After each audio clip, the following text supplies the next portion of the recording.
क्या आप भी सोचते हैं धन संपत्ति और वैभव के बारे में?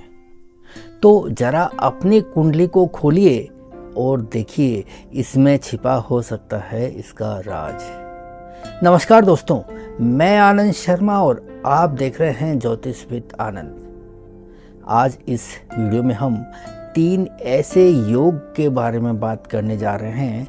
अगर आपकी कुंडली में ये है तो इसका मतलब ये है कि आप साधारण नहीं, असाधारण जीवन जीने जा रहे हैं। बात करते हैं पहले योग की। यदि आपकी कुंडली के अंदर 2nd लॉर्ड और 11th लॉर्ड आपस में संबंध बनाते हैं, चाहे वो कंजंक्शन के द्वारा हो, चाहे वो दृष्टि के द्वारा हो, या फिर वो एक्सचेंज के द्वारा हो, इस प्रकार के संबंध यदि इन 2 ग्रहों के बीच में देखने को मिलते हैं तो इसका मतलब ये है कि आपके जीवन में बेशुमार दौलत होंगी।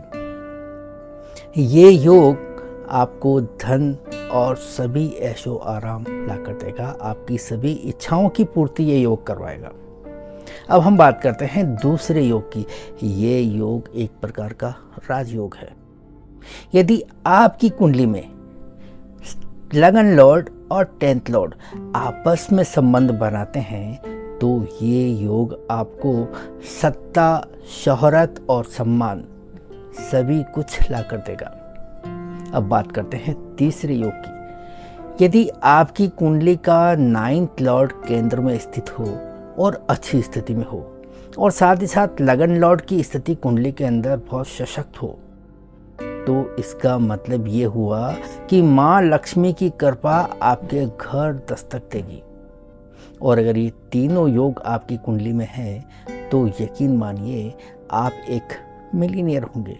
आपके पास में धन संपत्ति और वैभव की कोई कमी नहीं रहने वाली। पर यहाँ हमें ध्यान देने योग्य बात यह है कि योग हमें यह बताता है कि आपके जीवन में इस प्रकार की घटनाएं होने वाली है, परंतु कब होंगी इसके लिए हमें दशाओं का इंतज़ार करना पड़ता है। वो ग्रह जो इस योग का निर्माण करते हैं, वो ग्रह यदि अपनी अपनी दशाओं के अंदर एक्टिवेशन में आते हैं तो वो समय होता है आपकी तरक्की का, आपकी ग्रोथ का। पर ये ग्रोथ कितनी होंगी, तरक्की कितनी होंगी, इसके लिए हमें ग्रहों की वास्तविक स्थिति को भी देख लेना होता है कि जो ग्रह योग बना रहे हैं वो वास्तव में कितने शक्तिशाली है। तो अगर वीडियो अच्छा लगा तो इसे आप लाइक कीजिए और इसी तरह की ज्योतिष की रहस्यमयी जानकारियों को प्राप्त करने के लिए आप इस चैनल को सब्सक्राइब करके बेल आइकन का